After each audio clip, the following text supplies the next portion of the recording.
शांति। आज 4 अक्टूबर 2025 की बाबा की साकार मुरली है। मुरली के महावाक्य हैं, मीठे बच्चे, श्रेष्ठते श्रेष्ठ बनने के लिए स्वयं भगवान तुम्हें श्रेष्ठ मत दे रहे हैं, जिससे तुम नरकवासी से स्वर्गवासी बन जाते हो। प्रश्न है, देवता बनने वाले बच्चों को विशेष किन बातों का ध्यान रखना है?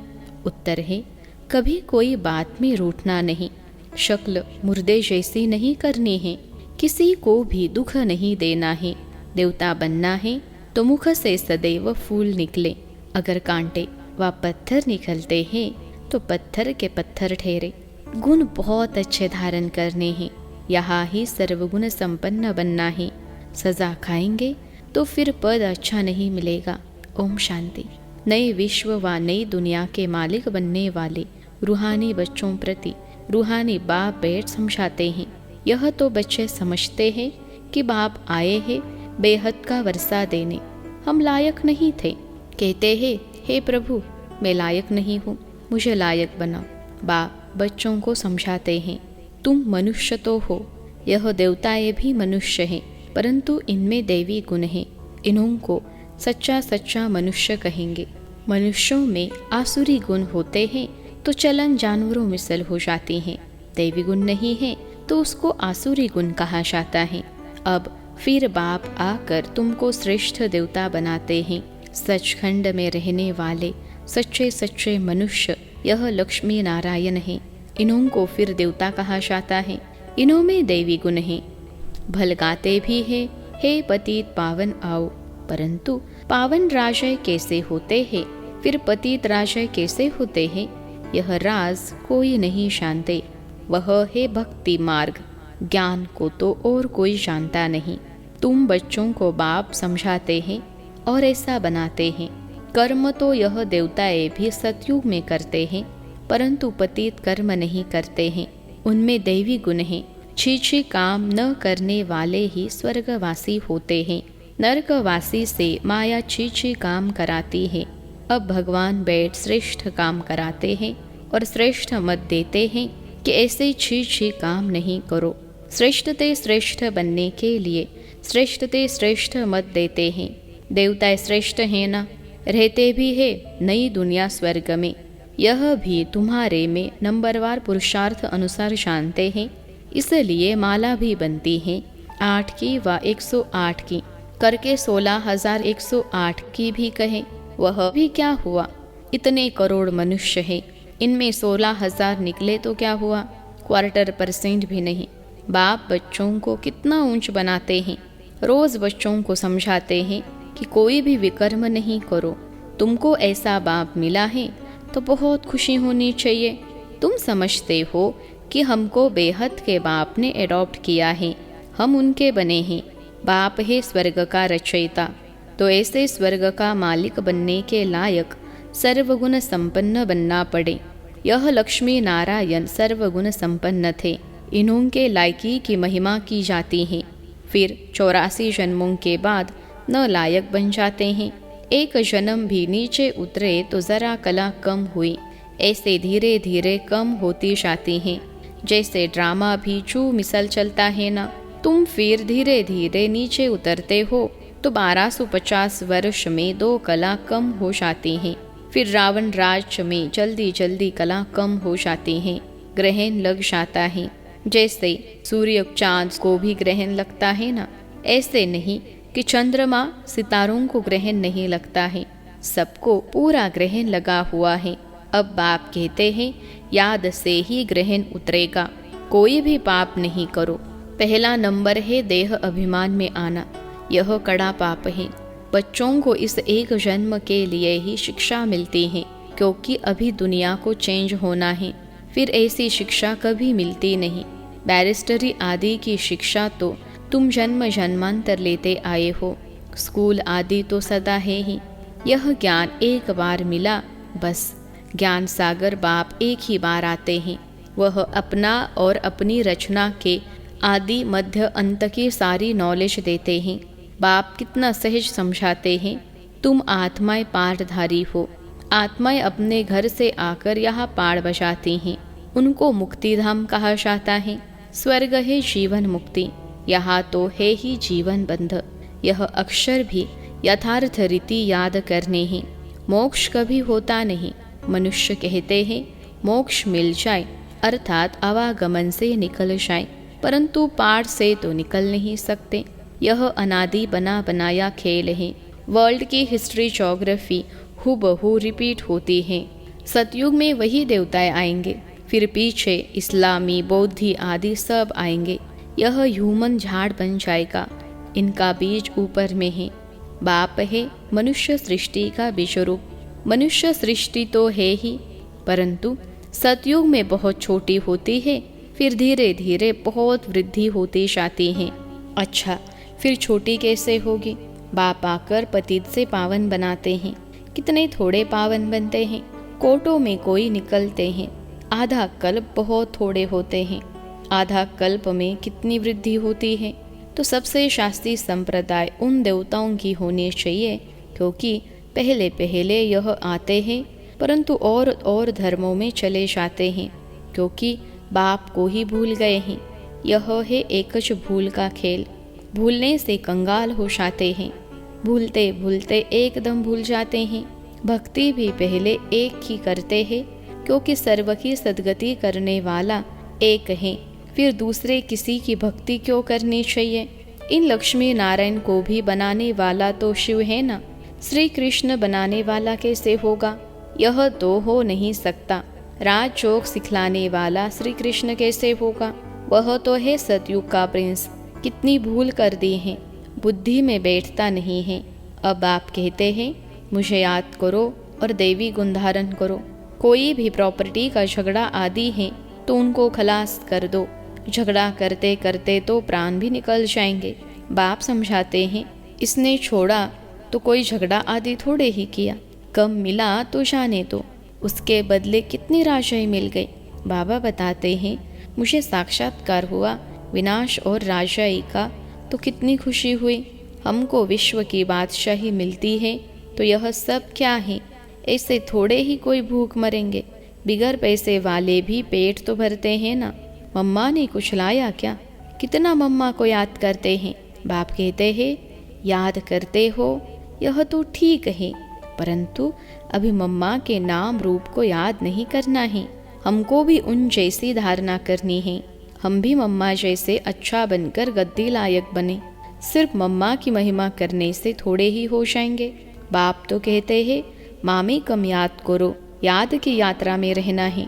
मम्मा जैसा ज्ञान सुनाना है। मम्मा की महिमा का सबूत तब हो जब तुम भी ऐसे महिमा लायक बनकर दिखाओ। सिर्फ मम्मा मम्मा कहने से पेट नहीं भरेगा, और ही पेट पीठ से लग जाएगा। शुभ बाबा को याद करने से पेट भरेगा। इस दादा को भी याद करने से पेट नहीं भरेगा। याद करना है एक को, बलिहारी एक ही है। युक्तियाँ रचनी चाहिए सर्विस की। सदैव मुख से फूल निकले। अगर कांटे पत्थर निकलते हैं तो पत्थर के पत्थर ठहरे। गुण बहुत अच्छे धारण करने हैं। तुमको यहाँ सर्वगुण संपन्न बनना है। सजा खाएंगे तो फिर पद अच्छा नहीं मिलेगा। यहाँ बच्चे आते हैं बाप से डायरेक्शन सुनने। यहाँ ताज़ा ताज़ा नशा बाबा चढ़ाते हैं, परंतु सेंटर पर नशा चढ़ता है। फिर घर गए संबंधी आदि देखे तो खलास। यहाँ तुम समझते हम बाबा के परिवार में बैठे हैं, वहाँ आसुरी परिवार होता है। कितने झगड़े आदि रहते हैं। वहाँ जाने से ही कीचड़ पट्टी में जाकर पड़ते हैं। यहाँ तो तुमको बाप भूलना नहीं चाहिए। दुनिया में सच्ची शांति किसको भी मिल न सके। पवित्रता, सुख, शांति, संपत्ति सिवाय बाप के कोई दे नहीं सकता। ऐसे नहीं कि बाप आशीर्वाद करते हैं आयुष्मान भव, पुत्रवान भव। नहीं, आशीर्वाद से कुछ भी नहीं मिलता। यह मनुष्यों की भूल है। सन्यासी आदि भी आशीर्वाद नहीं कर सकते। आज आशीर्वाद देते, कल खुद ही मर जाते। पोप भी देखो कितने होकर गए हैं। गुरु लोगों की गद्दी चलती हैं। छोटेपन में भी गुरु मर जाते हैं, फिर दूसरा कर लेते या छोटे चेले को गुरु बना देते हैं। यह तो बाप दादा ही देने वाला। यह लेकर क्या करेंगे? बाप तो निराकार है ना। लेंगे साकार, यह भी समझने की बातें हैं। ऐसा कभी नहीं कहना चाहिए कि हम शिव बाबा को देते हैं। नहीं, हमने शिव बाबा से पदम दिया नहीं। बाबा तो तुमको अनगिनत देते हैं। शिव बाबा तो दाता हैं, तुम उनको देंगे कैसे? मैंने दिया, यह समझने से फिर देह अभिमान आ जाता है। हम शिव बाबा से ले रहे हैं। बाबा के पास इतने ढेर बच्चे आते हैं, आकर रहते हैं, तो प्रबंध चाहिए ना। गोया तुम देते हो अपने लिए, उनको अपना थोड़े ही कुछ करना है। राजधानी भी तुमको देते हैं, इसलिए करते भी तुम हो। तुमको अपने से भी ऊंच बनाता हूँ। ऐसे बाप को तुम भूल जाते हो। आधा कल्प पूज्य, आधा कल्प पुजारी। पूज्य बनने से तुम सुखधाम के मालिक बनते हो, फिर पुजारी बनने से दुखधाम के मालिक बन जाते हो। यह भी किसको पता नहीं कि बाप कब आकर स्वर्ग की स्थापना करते हैं। इन बातों को तुम संगम युगी ब्राह्मण ही जानते हो। बाबा इतनी अच्छी रीति समझाते हैं, फिर भी बुद्धि में नहीं बैठता। जैसे बाबा समझाते हैं ऐसे युक्ति से समझाना चाहिए। पुरुषार्थ कर ऐसा श्रेष्ठ बनना है। बाप बच्चों को समझाते हैं, बच्चों में बहुत अच्छे दैवी गुण होने चाहिए। कोई बात में रूठना नहीं, शक्ल मुर्दे जैसी नहीं करनी है। बाप कहते हैं ऐसे कोई काम अभी नहीं करो। चंडी देवी का भी मेला लगता है। चंडिका उनको कहते हैं जो बाप की मत पर नहीं चलती, जो दुख देती है। ऐसी चंडिकाओं का भी मेला लगता है। मनुष्य अज्ञानी है ना, अर्थ थोड़े ही समझते हैं। कोई में ताकत नहीं, वह तो जैसे खोखले हैं। तुम बाबा को अच्छी रीति याद करते हो तो बाप द्वारा तुम्हें ताकत मिलती है, परंतु यहाँ रहते भी बहुतों की बुद्धि बाहर में भटकती रहती है। इसलिए बाबा कहते हैं यहाँ चित्रों के सामने बैठ जाओ तो तुम्हारी बुद्धि इसमें बिजी रहेगी। गोले पर, सीढ़ी पर किसको समझो तो बोलो सतयुग में बहुत थोड़े मनुष्य होते हैं, अभी तो ढेर मनुष्य हैं। बाप कहते हैं मैं ब्रह्मा के द्वारा नई दुनिया की स्थापना कराता हूँ, पुरानी दुनिया का विनाश कराता हूँ। ऐसे ऐसे बैठ प्रैक्टिस करनी चाहिए। अपना मुख आपे ही खोल सकते हैं। अंदर में जो चलता है वह बाहर में भी निकलना चाहिए। गूंगे तो नहीं होना। घर में रड़िया मारने के लिए मुख खुलता है, ज्ञान सुनाने के लिए नहीं खुलता। चित्र तो सबको मिल सकते हैं, हिम्मत रखनी चाहिए। अपने घर का कल्याण करे। अपना कमरा चित्रों से सजा दो तो तुम बिजी रहेंगे। यह जैसे तुम्हारी लाइब्रेरी हो जाएगी। दूसरों का कल्याण करने के लिए चित्र आदि लगा देना चाहिए। जो आए उनको समझाओ। तुम बहुत सर्विस कर सकते हो। थोड़ा भी सुना तो प्रजा बन जाएंगे। बाबा इतनी उन्नति की युक्तियाँ बतलाते हैं। बाप को याद करो तो तुम्हारे विकर्म विनाश होंगे। बाकी गंगा में जाकर एकदम डूब जाओ तो भी विकर्म विनाश नहीं होंगे। यह सब है अंधश्रद्धा। हरिद्वार में तो सारे शहर का गंध आकर गंगा में पड़ता है। सागर में कितना गंध पड़ता है। नदियों में भी किचड़ा पड़ता रहता है। उससे फिर पावन कैसे बन सकते? माया ने सबको बिल्कुल बेसमझ बना दिया है। बाप बच्चों को ही कहते हैं कि मुझे याद करो, तुम्हारी आत्मा बुलाती है ना, हे पतित पावन आओ। वह तुम्हारे शरीर का लौकिक बाप तो है, पतित पावन एक ही बाप है। अभी हम उस पावन बनाने वाले बाप को याद करते हैं। जीवन मुक्ति दाता एक ही है, दूसरा न कोई। इतनी सहज बात का अर्थ भी कोई समझते नहीं। अच्छा, मीठे मीठे सिखलते बच्चों प्रति माता पिता बाप दादा का याद प्यार और गुड मॉर्निंग। रूहानी बाप की रूहानी बच्चों को नमस्ते। हम रूहानी बच्चों की सिखलते रूहानी माता पिता बाप दादा को याद प्यार, गुड मॉर्निंग और नमस्ते बाबा नमस्ते। धारणा के लिए मुख्य सार। पहली पॉइंट है मुख से ज्ञान रत्न निकालने की प्रैक्टिस करनी है। कभी मुख से कांटे व पत्थर नहीं निकालने हैं। अपना और घर का कल्याण करने के लिए घर में चित्र सजा देने हैं। उस पर विचार सागर मंथन कर दूसरों को समझाना है, बिजी रहना है। दूसरी पॉइंट है बाप से आशीर्वाद मांगने के बजाय उनकी श्रेष्ठ मत पर चलना है। बलिहारी शिव बाबा की है, इसलिए उन्हें ही याद करना है। यह अभिमान न आए कि हमने बाबा को इतना दिया। आज का वरदान है बाप समान स्थिति द्वारा समय को समीप लाने वाले ततत्वम के वरदानी भव।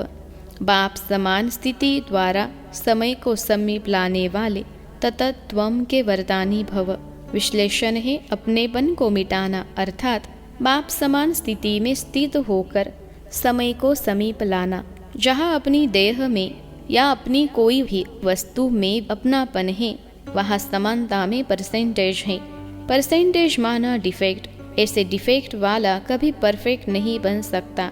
परफेक्ट बनने के लिए बाप के लव में सदा लवलीन रहो। सदा लव में लवलीन रहने से सहज ही औरों को भी आप समान व बाप समान बना सकेंगे। बाप दादा अपने लवली और लवलीन वाले बच्चों को सदा ततत्वम का वरदान देते हैं। आज का स्लोगन है, एक दो के विचारों को रिगार्ड दो तो स्वयं का रिकॉर्ड अच्छा बन जाएगा।